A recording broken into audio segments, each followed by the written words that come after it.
Mike Stershik, and Matt. Matt's going to serve? Yep. Okay. All right, we are streaming, so perfect.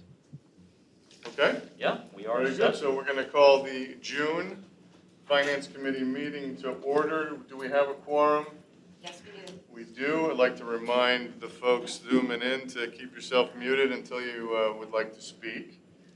And just a reminder that we'll be wearing masks here at the airport till September or through September? September 13th, as far as we know. Okay, very good. Is there any public comment? No, sir. No public comment, then we'll move on to last month's meeting minutes. And before we approve them, I just want to point out that a major part of last month's minutes was the report on the excellent audit that the airport received. And congratulations on that. Do I have a motion to approve last month's minutes? So moved. So moved. Second? Second. And moved, and all in favor? Aye. Approves. Aye. Minutes are approved. Thank you. Thank you. The financial statements for May, I'm going to turn it over to Todd. All right. It's a wonderful report, so go to it. All right. Thank you, Mr. Chairman.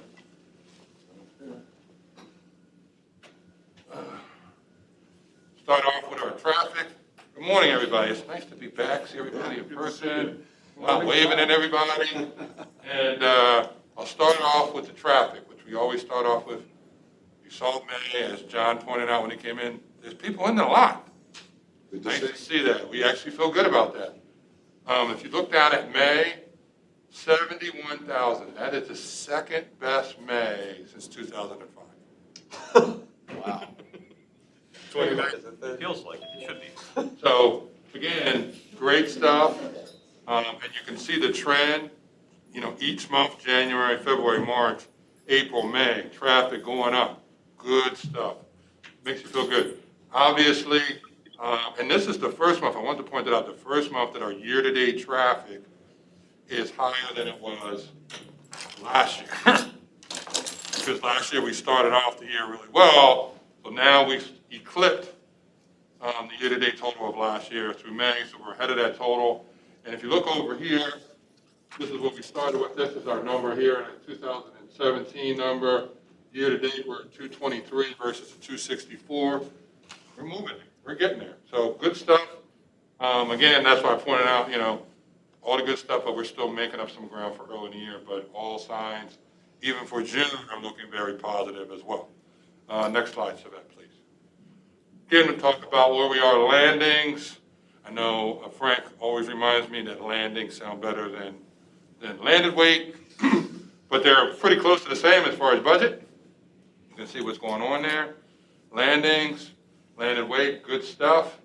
Again, this is year to date, and we're starting to eclipse last year's number because everybody forgets how well we started off last year, and that really had a major impact on the rest of the year. Next slide. This is the month of May, and I think it's really important. I think I've mentioned this the last couple of months, and I'll talk about it a little bit later. But, we're seeing a trend where we are positive net income without CARES. That self-sufficiency is so important for us, and it makes me breathe easier knowing that without those subsidies, we're okay. And it's nice to have the subsidies now because they're a little bit of gravy if we can use it the right way. So you can see overall net income, positive variance, first positive variance in parking since February 2020. First time we have more money in actuals than in budget since February of last year. So good stuff. Again, aviation services has had a really good year. You're starting to see our expenses creep up because now we have to kind of chase services and people to kind of keep up with this stuff, and we're doing it in a hurry. So I mentioned that there. Next slide. If we leave that slide, Todd, in terms of employee expenses, how are we doing in regard to hiring salaries and things of that nature with what's going on in the labor market? We're challenged just like everybody else, and I'm glad you brought that up. We're probably going to be coming back. I know we don't have a meeting in July, but in August with an adjustment for the rest of the year because now that we have up, higher levels, we kind of increase our numbers to kind of adjust for that. But the nice thing is we've got a run and start. You can see where we are. Next slide, and I'll kind of point that out here. Next slide, if you look at this number here, you know, that $1.1 million. If you remember last year's, the budgeted number, 68,000 for the whole year with a lot of cares. So the fact that we're at 1.1 really makes me breathe easier through May. A lot better than it was last year. I see some smiling faces, even under the mask. I can see them, so that's good stuff. And, you know, we're still favorable even on our expenses, despite the fact that we had a really tough February with the snow. Yeah. And some of these increases that we've seen in May. So even with all that, we've done a really great job of managing our expenses. And parking overall is down versus budget year to date. But again, you saw in May, it really picked back up. Next slide. And this is kind of what I've been talking about there. You see that yellow, green. That's what I don't care. That's what I focus on as self-sufficiency. So March, April, May, you can see what our number was without cares versus what was budgeted. So you didn't see that red to try to make it really, you can see the dramatic part, red versus green and yellow. I like our little bit of a rainbow. That makes me feel better. Next slide. And you can just kind of see that what was expected. This is our budgeted number for the rest of the year without cares. So the fact that we are seeing these rainbow this early really makes us feel good. Next slide. Again, you can see aviation services. Our year-to-date has really done well for us as far as budget variances. The terminal's done well. And I always talked about landed weight, but the nice thing with passengers, it really helps with the terminal and PFCs and all that other stuff, because cargo, as much as people like cargo, does not pay for the terminal. There's no people that come with cargo. They're just the airfield. So you get all that stuff there. Again, parking down at the bottom there, but that's making a rise. Next slide. You can see kind of our year-to-date variances. Big one up the top is the aviation services. Huge number that we're getting there with the fuel and the plane. That miscellaneous income with the sale and some of the other things that kind of make up that huge budget variance so far. Next slide. We're back. We're back on top. Parking is now on top. So good thing Darren's not here, so I can tell him that. We are back where we belong, 660 on the top there. Again, good stuff overall.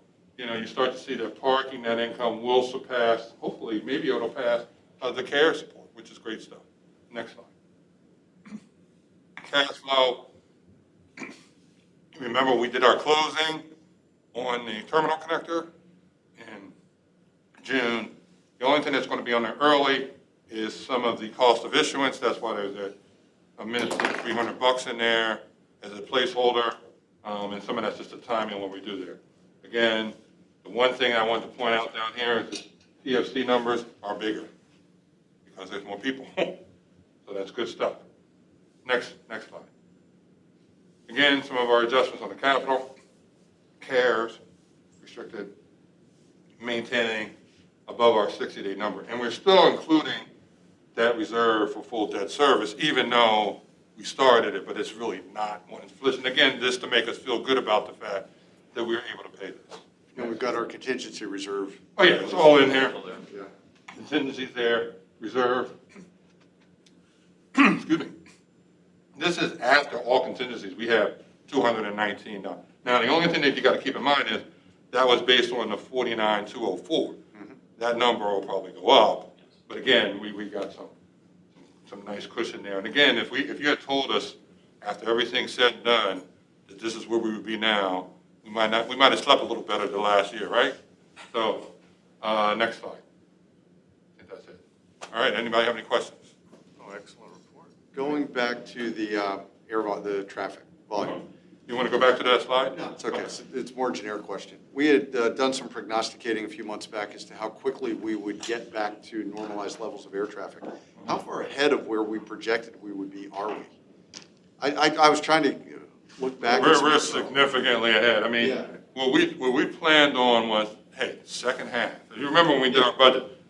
Push back a lot of things, that second half, let's see how things are going. Yep. And we were thinking, all right, fourth quarter, maybe we'll be back to, I mean, you saw in March, we were at April, we were at 2017 levels. Wow, we're already there.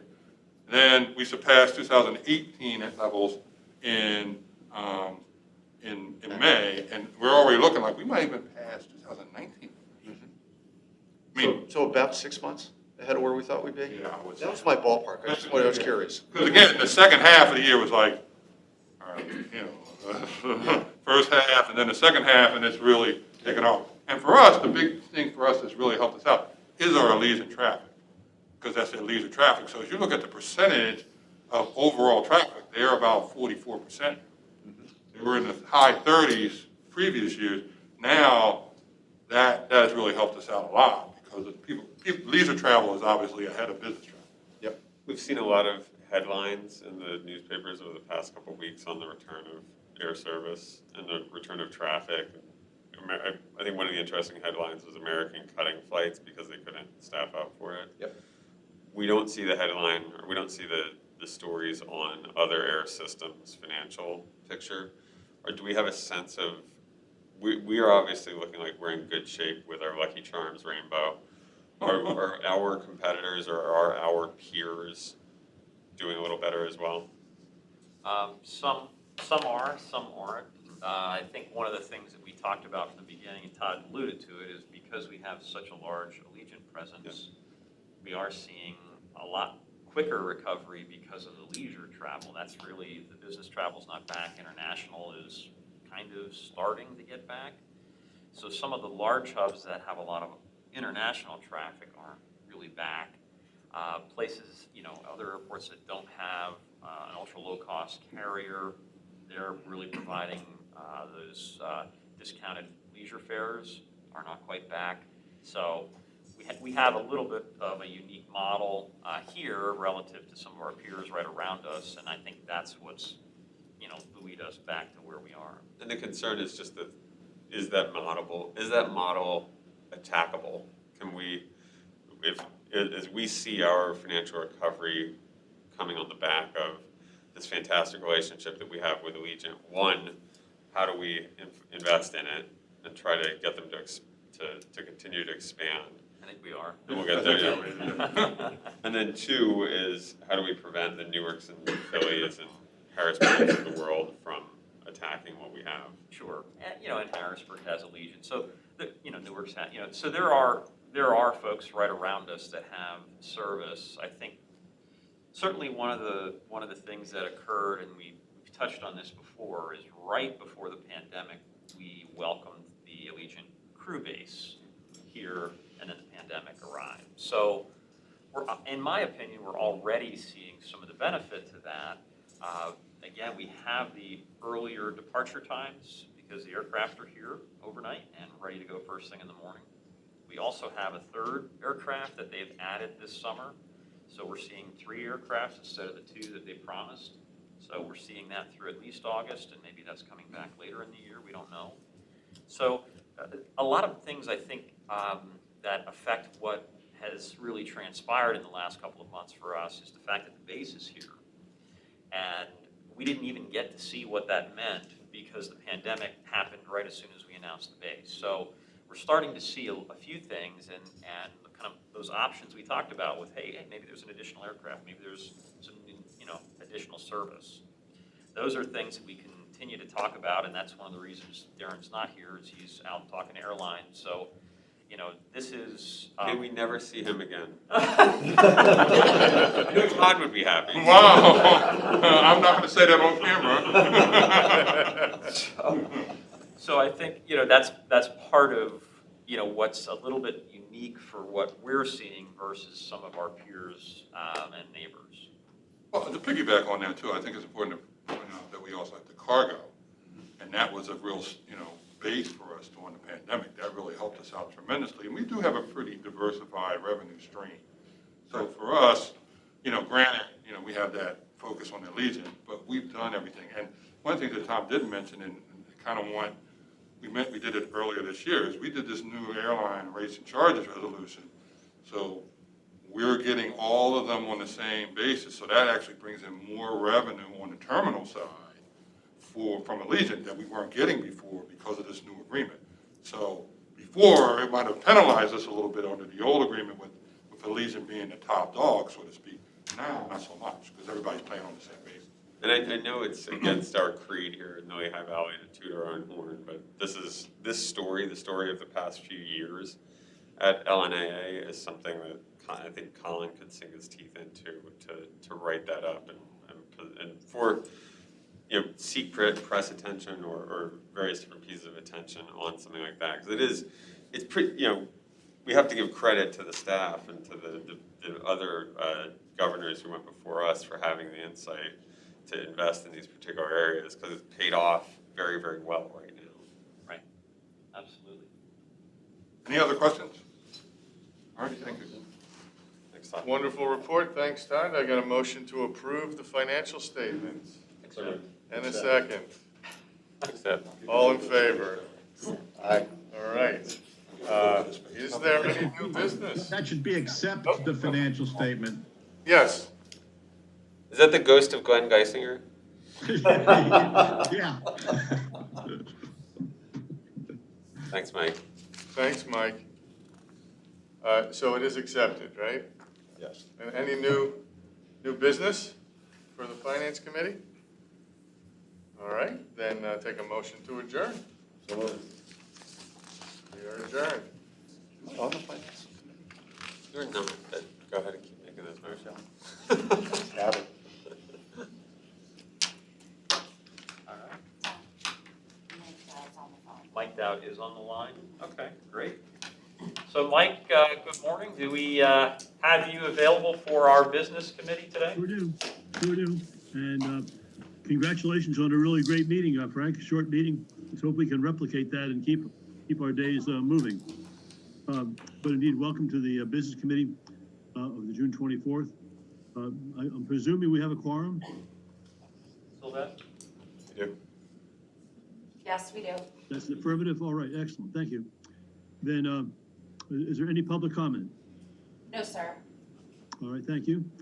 Then the minutes of the May 24th meeting were distributed to you electronically. I was not able to attend that meeting, so I will ask someone to provide a motion to approve those minutes as distributed. Moved. Thanks, Jeff. And do we have a second? Second. Very good. All those in favor, please say yes. Yes. Any opposed? Excellent. Then we have a second item of business to accept the ABE IAP grant. And who's going to present that? Darren's not here. Actually, this one will be Ryan, Mr. Dowd. All right. So Ryan, go ahead. Great. All right, thanks, Mike. All right, good morning, everybody. So, what we're looking to do here is accept an AIP grant, but just to kind of give a little bit of background is it's going to be a little bit different of how we're presenting it. It's all the same components that are typically included in our AIP grants, but as you'll see with some of the timing, you know, the 100% federal share as part of the CARES Act components, it's a little different. So just to give you a heads Wait, up. Todd, are we okay with 100% federal share? I think we can. Okay. I just wanted to verify that before we. 105 would be better. Would be nice. Oh, yeah, let's not get greedy. So, as mentioned, we're looking to accept the EIP grant, actually award bid for construction as part of the runway 624 rehab project and associated construction phase services that we have included in the grant as well. So, a little bit of background, this is actually the 9th grant from the FAA for the runway 624 project. That starts from the design all the way through. They just number their grants all the way through, but it's actually the 4th phase of construction, as you may recall, through some of our other updates with packages 1 through 3. Again, as we mentioned, due to the SARISA grant, Coronavirus Response and Relief Supplemental Appropriations Act, the grant is 100% federally funded, no local share, no PennDOT matching as well. It's all 100% federal. The project actually includes a midfield section of the runway, grading of some of the 2-4 end, as well as some of the shoulders within the critical area of the navigational aid. And then Brian actually asked, Brian Dames asked a question that this phase also rehabilitates taxiway Echo North, which goes to our T hangars, which has been closed due to the condition of the pavement for quite some time. So that'll be part of this as well, which will be a good good component to get back online, here at the airport. The one thing to note actually is the final grant required to complete all the additional pavement strengthening along the 7,600 feet of the runway. So the future, at this point, 2 phases are really going to be the runway shoulders and some of the taxiway connectors and those shoulders as well. So a good piece to get that, again, kind of the heart of the airfield, runway, the intersection, all that completed with this package as well. So again, real quick, in terms of the bids, we did receive 2 bids in March of 2021. It's actually a little bit earlier because of the grant deadline was pushed up about a month from previous years. So did receive 2 bids, Lehigh Valley Site and James Morrissey. James Morrissey, as you may recall, is on all the other 3 phases. Lehigh Valley Site has been bidding on all the other packages, but they were actually the lowest bidder on this one for $10,882,000, actually very close with Morrissey in terms of pricing, so very competitive, which is good.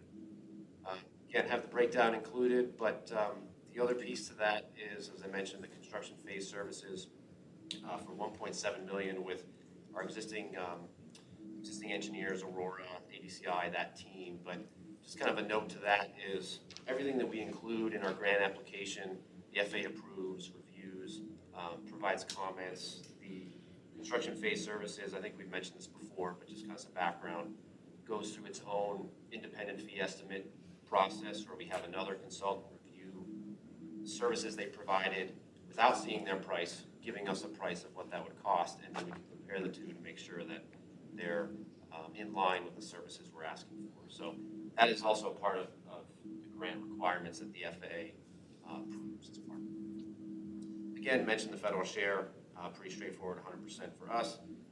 The one thing, just a couple things to note if you want to scroll down a little bit. So again, Morrissey's really been the only contractor on the runway for the first 3 packages, phases. Lehigh Valley Site coming in, we've worked with them. Obviously, we have existing contracts with them, so there's no issue in terms of what they're going to perform. It's all tested the same in terms of the FAA requirements, but it's actually, I think, going to give us some efficiencies because we're going to have 2 crews working in different areas that we weren't able to do with Morrissey being the only contractor on the site. So I think that actually helps us from a timing perspective with especially some of the closures, which we'll get into in our update in September. So in terms of the timing piece, there was a little bit of information, but in terms of the timing, so as I mentioned, the FAA has approved the grant application. It's in their queue. We have a grant number as part of it. We're just waiting on the official offer paperwork from headquarters to work through their process. So what we're looking to do as part of this, and I'll read the recommendation in terms of the resolution, but what we're looking to do is award the bid, the contracts, accept the grant, and issue the notice of award to get the paperwork administrative pieces started so that when we get the grant, which we're anticipating in July, we can turn around, and once everything has been accepted, we can accept that grant offer and hopefully start construction in the fall. Typically, when we've gotten FAA grants in August, September, we're not starting until the following spring. So that's kind of what we're doing with the timing to keep that moving forward. So I guess before I read kind of the recommendations, anyone have any questions of what? Ryan, the total project, then you're saying the total project probably done in 2023? Yeah, with all the other phases, correct, 2023, yep. All right. So, okay. Do you have any more questions? So in terms of, Mike, I'll just kind of read it, but I think, in terms of what Pretty much for Tuesday, yeah. we'll need a more specific motion. That's why the recommendation motion is a little verbose, Yeah, I think. it's a little wordy, but again, I think it's as I mentioned, it's awarding the bid to Lehigh Valley Site contractors in the amount of $10,882,612, approving the associated construction phase services with Aurora for that $1,770,368 for the runway 64 phase 9 project. But then again, as we mentioned, it's contingent upon receipt of the FAA IIP grant number 112-2021 in the amount of $12,671,797, and then authorizing staff to accept the grant offer when it comes in July. So does everybody understand that language? Any more questions for Ryan? All right, may I now have a motion to accept the the project? So moved. Thanks, Jeff. Do we have a second? I'll second. Tara, thank you. If there are no more questions, let's proceed to a vote. All those in favor, please say aye. Aye. Any opposed? Thank you very much. Then let's move on to our two discussion items. First, the capital projects update. Keep on talking, Ryan. Sure, thanks. Yeah, you're gonna hear a lot of me today, but, That's all right. We like your voice. nope, appreciate it. That's good to know, good to know. So, again, with this month having the general aviation update, these projects that we're gonna go through are really just for AVE for here. But go through these relatively quickly, just in terms of where we are. So, again, we were just talking about the runway. Here's package one. They're actually in the final stages of completing the taxiway Echo South demolition.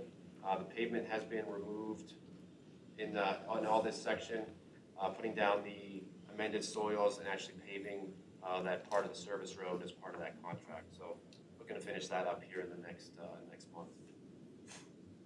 Package two, again, what they've actually been focusing on is the final paving and marking of this, I think I mentioned last month, this taxiway Alpha connection to cargo. So I believe all of that has been completed. They're just working on the final markings this month as well. Again, here we go, runway package three. What they've been doing is some night work with the electrical prep. So basically what they do is they're coring out the center line light cans, putting them in so that it's ready for the paving when they come back behind it. So one thing to note, and we've been putting together a newsletter for, we just had a meeting with a lot of our GA tenants, but basically a flyer that starting July 16th, we'll have dual nightly runway closures between 12 and 5. So working around the airline and cargo schedules, getting some of that preparation within the intersection prior to our two airfield closures in September 17th through the 20th, and September 28th through September 30th. So we've been communicating that with the airlines, again, been working with Colin and his group, getting things out to the tenants, stakeholders, so everyone is aware of what we're doing as part of that closure project.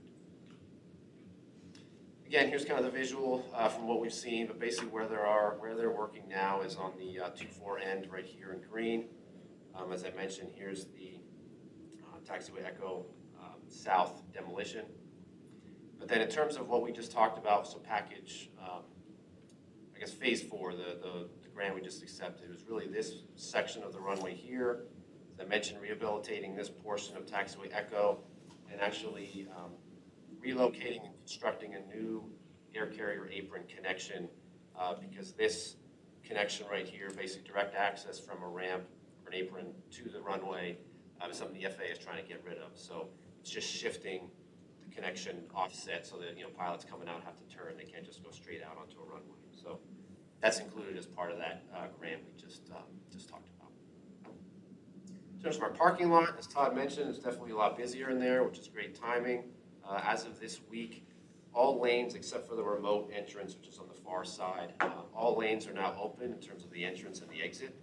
I know Glenn from IT and his team is working a lot with BEST, the Parking Access and Revenue Control Group, getting things up and running just from the connection side. The one thing we're working on now is really kind of the back of house reporting, automated counts, financial reports, those kind of things. So working through that as well. But really what we're doing is somewhat of the final inspection and some of the punch list in terms of the booth items that have come up. But definitely glad to see that moving forward. Passenger boarding bridges, I believe next week, Ameribridge is scheduled to come back to resume phase 2, which was some of those long lead items that they need to do. So actually with what needs to be done, they're going to work around the airline schedules to do the work in between flights. So this portion is not going to take a bridge out for an extended period of time. That'll be in September when we got to do bridges 2 and 10. And then just real quick, our lovely front entrance construction that's been going on. It was quite the sight last month when they were doing this paving, as you see at our intersection. But as of right now, they're further down near Postal Road and 22 and doing that. So more to come when they're within our intersection. But we've been trying to work with them, but actually limiting the hours that they're in our intersection, just given, again, we talked about traffic, the timing of some of the flights that are coming in, just obviously working with them to make sure cars aren't backed up around the terminal.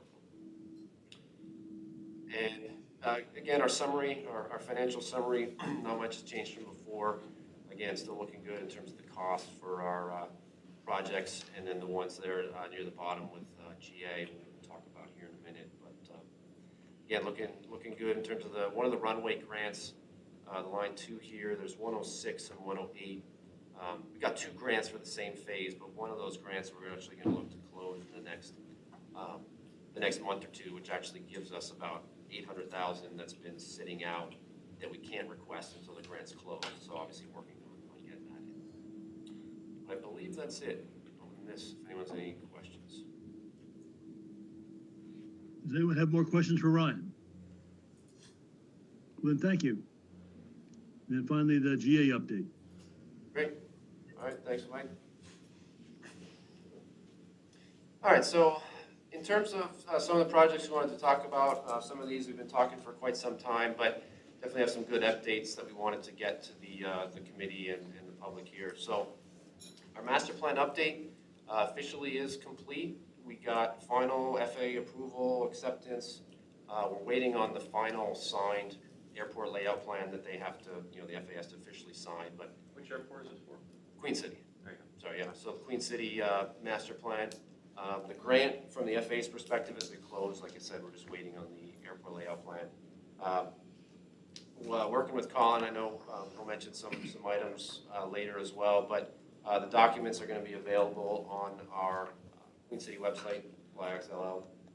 But I just want to walk through some of the kind of the main components with some of the projects here that we ended up looking at. But just kind of a reminder, we had some public workshops, got some input from a lot of the tenants in terms of what was included in this preferred terminal development plan. So the airport layout plan looks at obviously the whole airport, but the major components of the proposed development was really within the terminal area. So just to kind of highlight a few things, we've talked about obstruction removal, which we'll talk about here in a little bit, that we've been ongoing working through. Rehabilitating runway 1533, that's another big capital project on there. But then some of the other ones for future, and we're calling it the short-term phase, so phase 1, which is 0 to 5 years, working through that sequentially from a strategic perspective, or some of the other projects like a snow removal equipment building right here next to the existing bulk hangars, an aviation fuel farm, again off the main ramp for self-fueling and just some additional safety as part of that. Actually, the taxiway Alpha rehabilitation and feasibility study. So the offset of taxiway Alpha from the runway does not meet FAA standards. It's about 40 feet too close to the runway. So as part of what the FAA requires is we have to do a feasibility study of what would it cost to shift it 40 feet. And then working with them on, if they say yes, that's something that we'll fund, they'll provide us the funding to do that. If not, we at least just have to rehabilitate it just because of the condition of that. So that was one thing that was noted as part of the master plan update, which is why we go through the process so the FAA can see if there's any standards issues that we need to get addressed. Very similar to what I was talking about with the runway and some of the access. And then, again, definitely last, more on the tail end, but not least, is our hangar development. This 18 and 19 in this area. Again, as whether it's demand or even interest changes, some of the timing can obviously shift depending on the grants that we get. Obviously, there's the FAA grants associated with the runway and the obstruction removal. We'll continue through those as well. But then obviously there's state funding that we apply for the hangars, which we did last year, as well as continuing that forward to just see what we can get from the state. And then in terms of Stay on that point for a second, Ryan. Did we see any change in GA air traffic during the pandemic? Did more pilots get trained to fly more? I assume they flew more hours than the existing ones. And what do we expect coming out of that? And where I'm going is you mentioned hangars, and that obviously was a hot topic that we had a lot of discussion on over the past several years. So just curious how all those parts look right now. I mean, GA certainly wasn't as impacted, and I think, we heard from Ted at times that he was busier than ever, and certainly doing some of the charter operating. But, yeah, in terms of the other activity, I think generally we're seeing it's still down a little bit from where it's been historically. I know the flight schools were challenged for a while to be able to do flight training, so that obviously is coming back, but it's a little bit slower to do that. But I don't know that I've seen any particular general aviation projection or forecast in that regard in terms of what the expectation would be. Okay. That's a good question. And then just in terms of some of the farther out development, phase 2 and 3 is really some additional parking for transient or itinerant aircraft, get some helicopter parking, and then one of the bigger ones that came up in our town hall was some of these, VIP or pickup and drop off markings right in front of the proposed terminal building. And I think, again, this came up at other meetings about, terminal is somewhat expanding on the existing space, so, we can look at things like, non-aeronautical components to that, to help part of the, what we're offering the airport as well as, part of that revenue. So, again, this is kind of the first step of getting things updated for Queen City from what the FAA is looking for, but then also to help direct us in terms of what funding to apply for and continue moving that forward. So definitely excited to see that project come through. In terms of obstruction removal, I mentioned a little bit before as well. So this, as you recall, was phase 2 of the construction. But a couple things to kind of hit here is 100% of all the tree removal was actually completed this past month.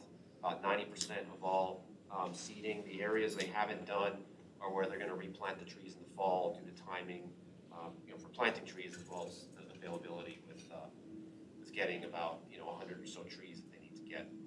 The big thing again, just to highlight, is right after all the obstructions are removed, coordinating internally to have our PennDOT inspector come out where he goes to the end of the runway to confirm the approaches. So he did confirm that all the obstructions that were impacting runway 15 at night were removed. So as of August 12th, which is the next FAA publication update, that night approach limitation will be gone, lifted. It's actually been there for about 7 years. So long time coming with all of the phases that we were required to do as part of that. The one piece that is covered under this grant, I didn't mention it here, but the FAA pays for a survey of that area as well to confirm, one, the trees we took down, which we know. But are there additional trees that could pose an issue just in terms of their height that we can take care of now so that in a year we're not coming back and doing the same thing over again? So that's something we're still working on, but obviously the big thing, just to let folks know, is on August 12th, that restriction will be lifted off of runway 15 for night approaches. So Slight, Which is huge. slight diversion, but does this do anything to satisfy the city of Allentown for stormwater? Is this less impervious surface at this point? I don't think so. It's, yeah, I think That's we're a adding good trees. try. No, I don't, unfortunately, no. You mean about that illegal tax? Yes. Try that out on the new mayor. Yeah. I thought the judge would enjoy that. I'm not sure what you're referring to, John. I believe it's a fee, but. Yeah. And then in terms of at Queen City, again, I mentioned before, it's master plan runway 1533, current grant we have for the design.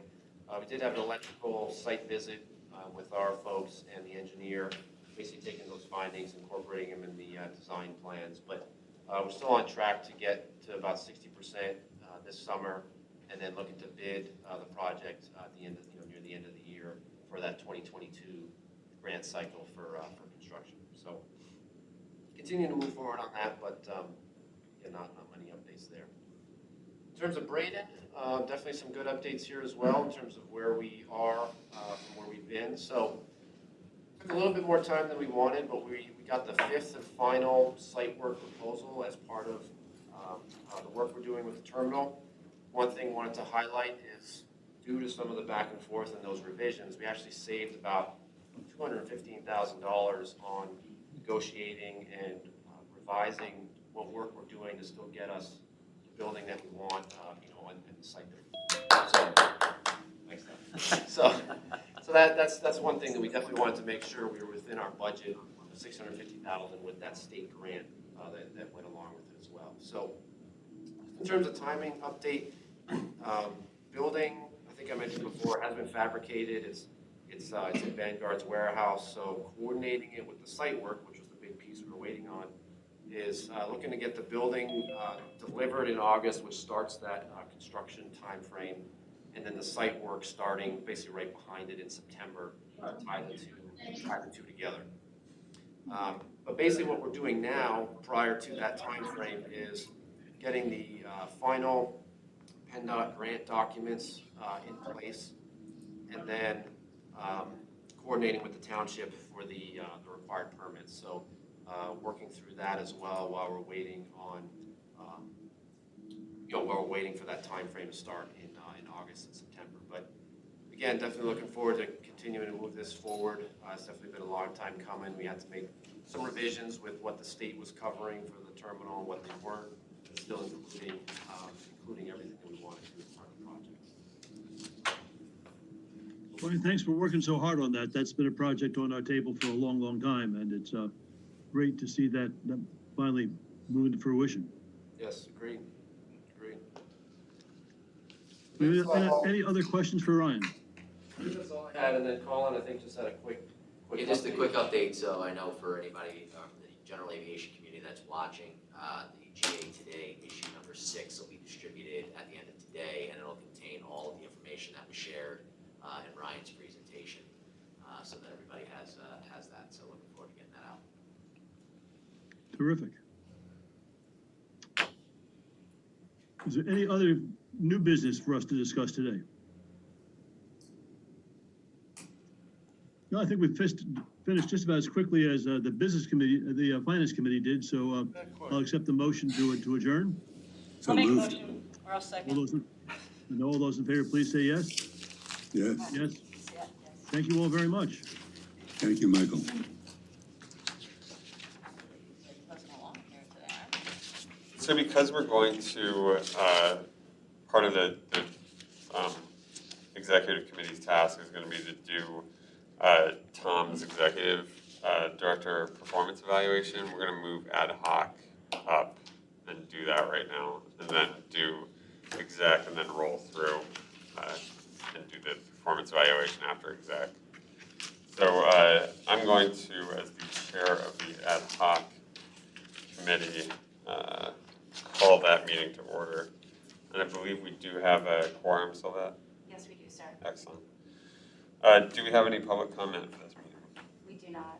All right, very good. We do have meeting minutes that are in Novus. I trust everybody had an opportunity to review those. I'd ask for a motion to approve the meeting minutes of the May 24th ad hoc committee. Thank you, John. Can I get a second? Second. Thanks, Justin. All in favor of approving those minutes, please say aye. Aye. All right, minutes are approved. We have an update on the term. Some of us who are in the building had an opportunity to get a visual update of the terminal connector project, but I believe, Ryan, you're going to walk us through the update on that? Yep. Yeah, I'll just keep going here. Okay. Stuff going on outside the All right, yep, so as Matt mentioned, for those of you that are here, you definitely see some things going on outside. We met a couple months ago, we had some of this information, but again, we've somewhat expanded obviously about where we are, where we're going, and some things to look out for in the future. So quick high level, the construction notice to proceed was issued on June 8th of this year. To 730 calendar days, so a 2-year construction time frame.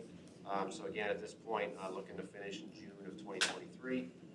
If you look on the left here, again, today is day 16 of that 730 calendar days. At this point, the work that they've completed is the secure fence, the side of construction fence, and pavement repair of the service road. See some photos of that later on. But again, the big things, ongoing work items that they're doing out there right now, finishing the construction trailer installation, continuing to demo the pavement within the site, duct bank installation for the new electrical power feed that went across the ramp, that again, I'll show you here in a minute. Working on some of the UGI natural gas line relocation so they can start the next month and a half, micropile installations, stormwater pipe installation, working with the township for those inspections. And then actually this past week, they were doing a micropile test drill as well. In terms of service interruptions, again, something we're keeping a close eye on is sanitary sewer and water main shutdowns, obviously to permit those connections of the work we just talked about. But also making sure that folks are aware when certain terminal restroom facilities might be impacted based on those closures and tie-ins for some of the water mains as well. Obviously, the big thing is noise and vibration throughout the terminal and the tunnel with where they're working, so we're keeping a close eye on that in terms of the work they're doing as well. I haven't seen any pictures come off the wall yet. True. Yep. Exactly. Is that what we're hearing back Yes. there right now? It's, Yeah. Actually, that's nothing compared to what it was the other day when they were doing the test micropile. Yeah, So what that You is, need to get a what's, drill out there. what's that? that's part of the rig, the drill rig. So working through that, we're getting, we have some photos, but contractors, part of their contract, we're putting up time-lapse cameras like we've done for Hangar 11, so we'll definitely get more of that as we continue. Excited about it. So as I mentioned, some of the upcoming work, and these are some big items just to focus on, but again, completing the utility installation, given the size of the project, that's about a 3-month time frame. A lot of utilities have to be relocated and put in place before they start coming out of the ground. Again, I mentioned completing the demolition of curbs and sidewalks and pavement, but the one thing, again, we talked about micropiles, is there's 215 of them. That's about a 4-month duration to just get through that piece. Basically, once those are complete, that's when then the steel can be attached to it to go, again, out of the ground. So everything else before they start micropiles has to be taken place, so that's kind of where we are with that time frame. Do you see anything there that could be a problem, that would create a problem when winter gets here in terms of the construction schedule? At this point, no. What we did, we've mentioned basically the same thing to the team, and they're keeping an eye on that in terms of giving themselves, some buffer depending on timing. Yep. But then obviously keeping a close eye on that with weather and temperature, because that's a big Yeah. Again, the major long lead items that we're looking at now, and you can see here, one, just because of the economy where it is today and where things are in terms of deliveries, but elevators and escalators are basically, once we order them, a 10-month lead time. The electrical substation and switchgear is about 6 months. And our current schedule, as you'll see in a minute, it ties all those together in terms of when we order them and obviously when they're here, having the work ready for those pieces of equipment. And again, some of the structural steel, some of the rooftop HVAC units, getting those in place for when those are ready to get installed. just really quick question on supply chains. I think that's one of the things that's affecting industry across the globe. Are those particular industry supply chain risks in terms of, I know that there's computer chips that are going to go into elevators and escalators and the switchgear and those various different things. Are they impacted by the global issues related to those supply chains?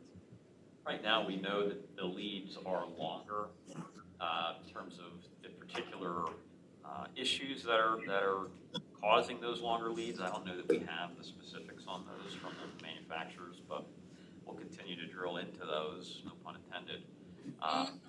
Maybe there was. To see what, to see if there could be further impacts or if there's other industries that are feeding those that are really the impact. So we'll get you some information on that. We'll definitely keeping an eye on that for sure. So again, as we mentioned, in terms of the work that's going on out there, you can see this is actually just taken yesterday. Looking at it doesn't really do it justice, just because of the sheer amount of work that they're doing. But again, they're removing concrete, pavement, starting some of the, I think it's down at the moment, but the micropile test machine is here. But again, the boom arm comes up to do that pile. And then again, I mentioned the full depth pavement repair on the service road. The reason we did that now is because that's basically the haul road and access for the contractor. So when the project is completed, they'll come back and do kind of the final surface, once they're done driving on it with all the large equipment. As I mentioned, the underground electrical duct bank actually made it across most of the apron here outside the window. They're basically right near the fence right now, getting that taken care of. And then, as I mentioned, the secure area fence, basically getting the entire construction site secured and outside of our secured identification display area. So it's a little bit easier for Steve and his group and all of us to manage the project. Again, I mentioned the test micropile, so that's really what it looks like when it was going on the other day, as Tom alluded to, with a little bit more noise than normal. So again, we're keeping an eye on that as some of the areas get closer to the tunnel and the terminal itself. Definitely working with the group on that. So a couple quick things here. So the current phase we're in, I mentioned this before, but current phase is 1 of 3 as we break it down. You can see some of the things that I already talked about, completing the micropiles, completing that vertical circulation core that we talked about, which is that, transition from the old departure into the tunnel. And then as we continue, and I mentioned this earlier, is similar to the runway, working on newsletters, stakeholder updates, with a little bit more detail in terms of some schematic views of what areas have been done. So we're talking about micropiles, what areas have we actually done and where we're progressing as we continue to move forward.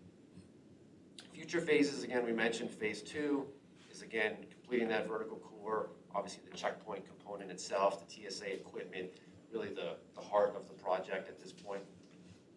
And then phase 3, once that's completed, is obviously opening that new checkpoint and then finishing the existing tunnel in terms of the finishes and the secure exit portal to prevent people from walking through to the terminal.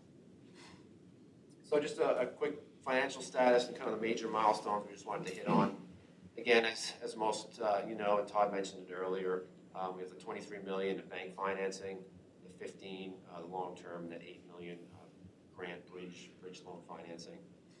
In terms of our grants, the $3.5 million from the state was officially offered, so we can begin submitting our request for reimbursements once we continue to get pay applications and invoices. We did get notice, I think we mentioned this last month or two, about 1.778. We got word we're accepted, so the official offer is probably going to come in the fall timeframe. And also another update is for a potential grant. We are still waiting notice on that $5 million RACP application that I know Colin's been diligently helping us with to get some updates. But I think what we've heard is sometime in the fall we'll hear where that has landed. So again, as we mentioned, at this point some preliminary milestones as we look at the contract duration of 2 years, where we are, some of the components we just talked about with supply chain and timing. So we mentioned utilities and micropiles. Those are obviously the big things. Utilities looking to finish in September of this year. Micropiles, again to the question about timing with weather, again looking at January of next year at this point. And then you can see some of the other components where we go from here. But the big thing that we've been continuing to have discussions with TSA, I know we've talked about this before, is when is going to be ready for their equipment to come in and them do what they need to do. So conversations we've had with them is pushing for November of 2022.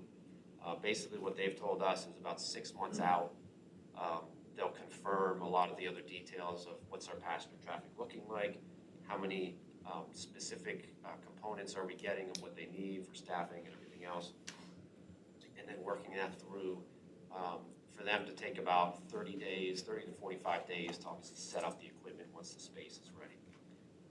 So, and again, just kind of looking at the dates of what we have. So we've also included, and we may have mentioned this before, but as part of this, basically a partnering session program, if you want to call it, with all 4 of the prime contractors, all of staff, that are part of the project, basically having conversations about, even Matt, like to your point, about the long lead item times, supply chain, where can we save money, time in certain areas. So those discussions, we've had 2 at this point. I think there's another one scheduled for next month. So there've been some good conversations with the contractors, I know, Tom and Steve have been involved in it as well. They're all on the same mindset at this point of, we know what the goal is, we set goals as well as part of that, but again, knowing the impact we just talked about with the passenger traffic is schedule is critical to keeping this moving and finishing when we need to, especially when TSA expects the equipment, the space to be ready for their equipment. So that's one thing that's been going pretty well so far in terms of continuing to have those discussions. How can we advance things sooner? But the big thing is, to John's point even, is once we get out of the ground, I know Cedric said this before with the micropiles, potential unsuitable soil, sinkholes, those kind of components. Once we get out of the ground, we'll know more about where we can advance certain things. So, and again, the project financial summary there at the bottom, no major components at this point, but again, we'll continue to track that.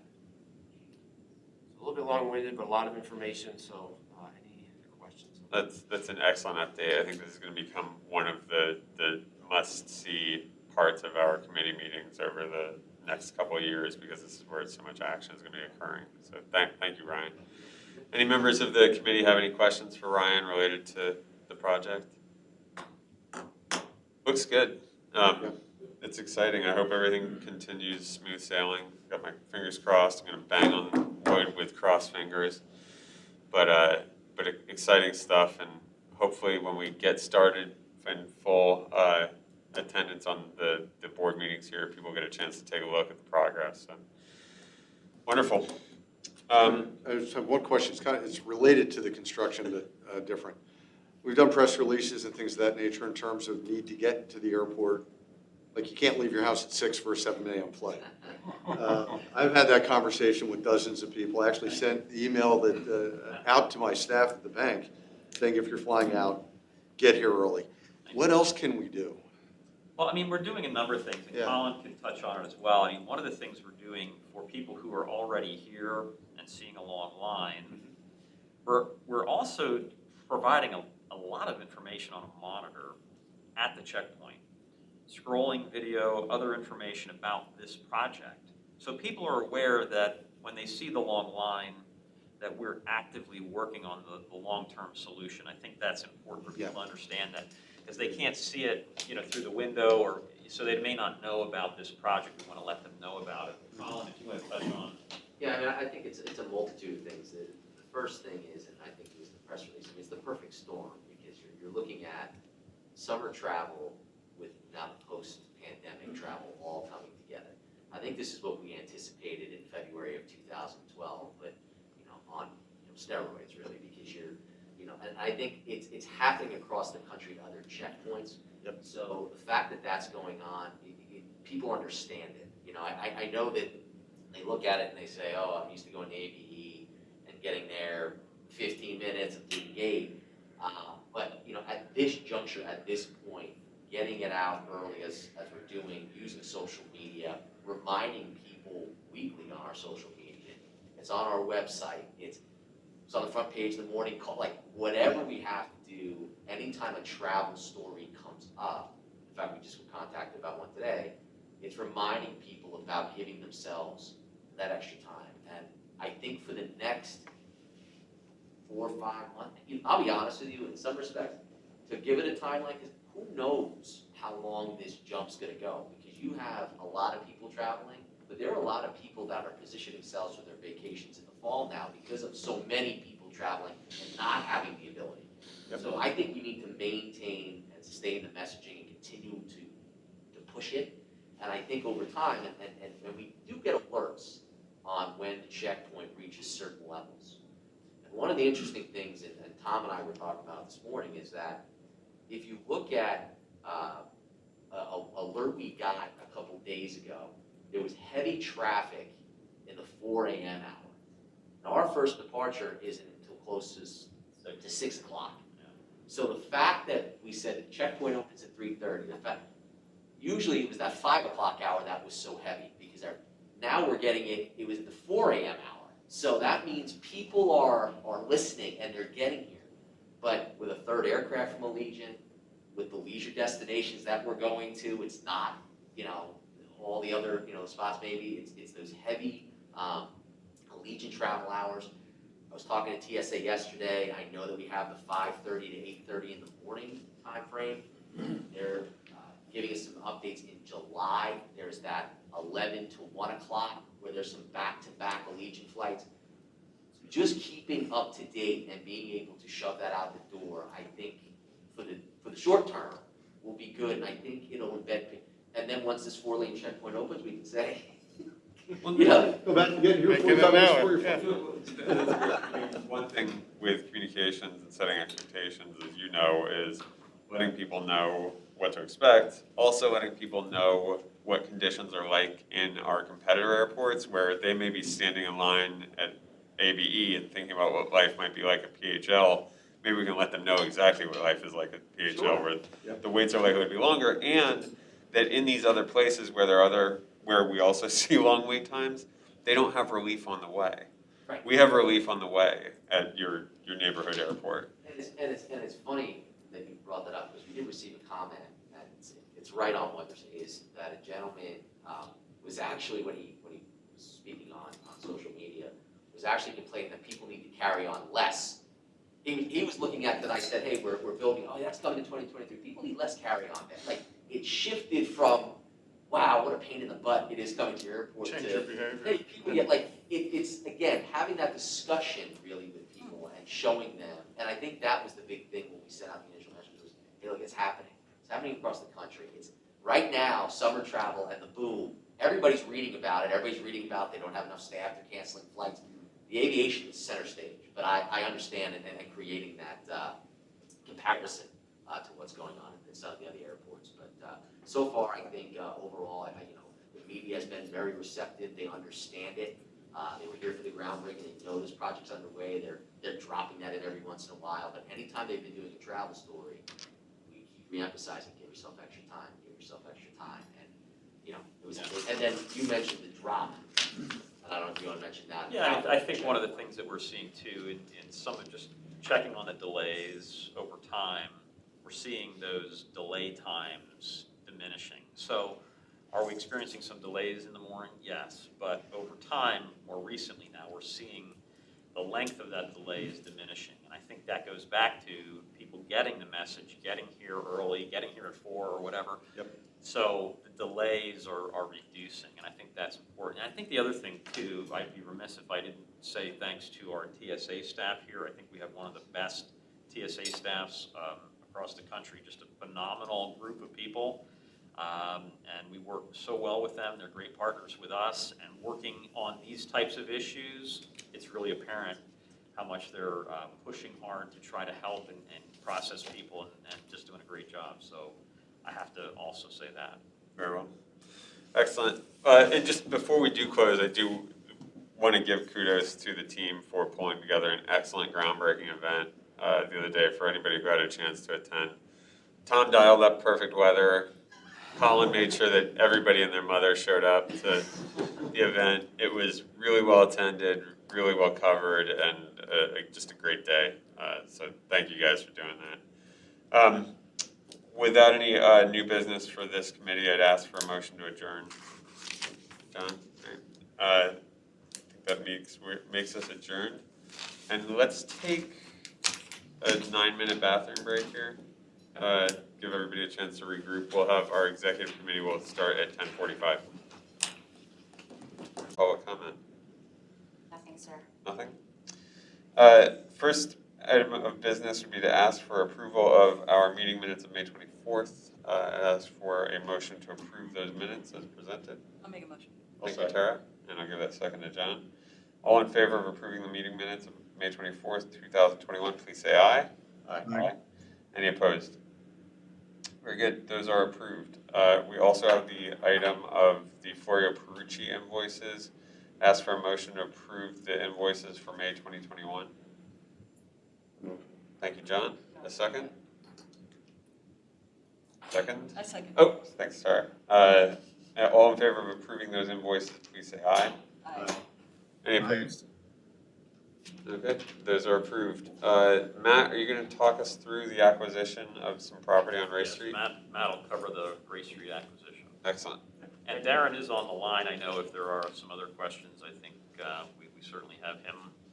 Darren, you missed earlier when I said we never wanted to see you again, but only because we wanted to have you out there recruiting business to the airport. I think he was here, and I think that's. Yeah, I tuned into the video right when you said that. The first thing I heard was we never want to see him again, so that was fantastic. I like to see you just, from afar. It's great to see you out there. Although In the hole. we're not getting a sense of your socks, I'm not going to ask you to show us them because we don't even know if you got pants on. So. I did that for Todd, and he's not here. Thanks for that. Hey, Matt, you want to take it away? Yeah, moving on. On that note, good morning. I think I know everyone in the room, but I think there's one or two on the phone who don't. So my name is Matt McConnell. I'm the Senior Manager of Business Development for the Airport Authority here with Darren. We are looking for approval to complete an acquisition for a property at 1621 East Ray Street. It's about 2.69 acres, includes a building of 19,000 square feet of warehouse storage space, which is currently being used by our maintenance department for very much needed equipment storage. You may recall in August 2019, the board authorized staff to negotiate for and acquire this property. So in November of that year, we did enter into a lease and purchase agreement for it. And it is very important to us, being contiguous to the airfield at ABE, as well as some recently acquired properties along Ray Street. It is on the approved airport layout plan, and as such, it is eligible for AIP funding. So for this acquisition, we would use the AIP restricted funding that we received from the last Rockefeller land sale. Purchase price is $1,968,000. It is in the budget. That would be reflected on our cash flow. And closing is tentatively scheduled for July 20th, pending approval. So the recommendation in summary is that the committee here pass this along, that hopefully the board will approve the acquisition, as well as authorize the executive director to sign all closing documents related to it. Any questions? Darren and I can answer those for you. Any questions from the executive committee for Matt? Got three. Condition of the building, do we have any deferred maintenance we'll need to deal with once we acquire it? Building is listed as good condition. Yes, there's nothing that I'm aware of. And like I said, maintenance is using. Yeah, so if here we know, so. Yeah. Oh, yeah. Yeah, we did try to market. There's also some office space in there. The building is in good condition from what we can tell. The purchase price, is that a market purchase price, or do we get held up a little bit? That's a based on curiosity the market. question. Yeah, based on the appraised value. And Darren, I don't know if you want to add any flavor to that. Yeah, when we signed the agreement, we got sort of an opinion of value from our appraiser. We're waiting for the full appraisal to come through, but yeah, definitely expect that to be a market price. And then third, what balance do we have in the AIP account after this deal's done? After this $2 million comes out, I mean, we had 8.6 before this, so that takes it down to 6.6. It's actually a little bit more because of the interest and whatnot, but it's about 8.6 now, yeah. Okay, thank you. And we're continuing to evaluate other acquisition opportunities in the vicinity. Or we at this point, I think the exhibit shows that we own pretty much everything along Ray Street. you know, as part of the road development there, I know we've acquired a number of parcels. You know, I was taking a look at this one, and it's a property, 1621 East Race is a property owned by the authority in 1984. We sold it. So you're buying it back, Yes, we are. essentially. Yes, we are. Could have moved in and made a profit there. Did you get it back? No, I said you could have moved in and sold it back to them. I know, really. So on this property, you said there's office spaces too? What's gonna happen to those tenants? There are no tenants. There's no tenants? There's just blank, like, available open office spaces? Correct. And are you gonna rent those out? We would like to. Right now there's not a whole lot of demand for it. I know, because there's a lot of office space Yeah. everywhere. Mhm. Yeah.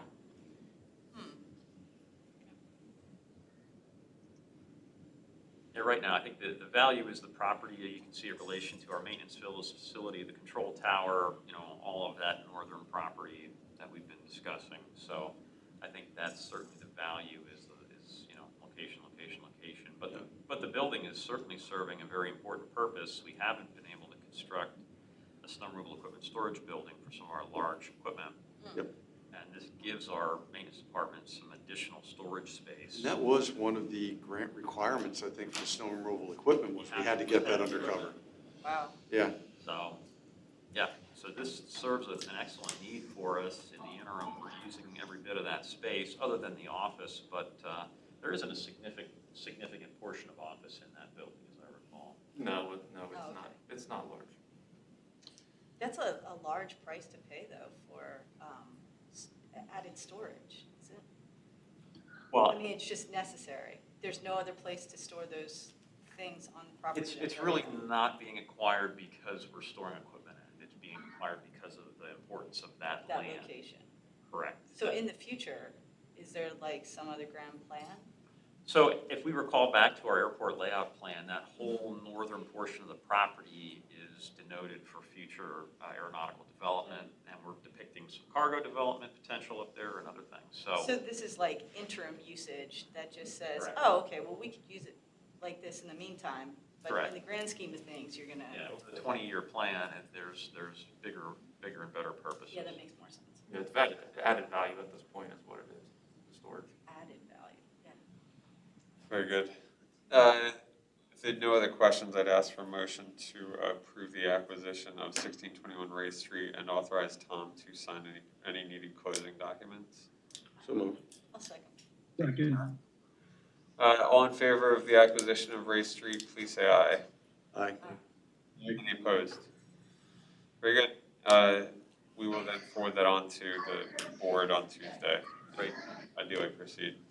Thank you. Thank you. Appreciate it.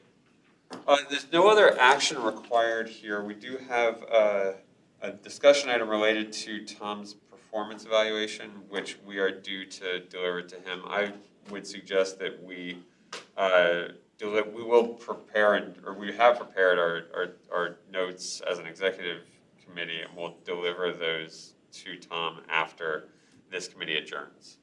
So he will receive the proper performance as required, as we have. As has been practiced. A question, do we do this during exec session of exec committee, or is it after the meeting is over? I don't think it needs to occur in committee. I think Okay. it's something that we can do, and I'd leave that to the judge. I guess That's the question. Yeah. We can do it afterward. Okay.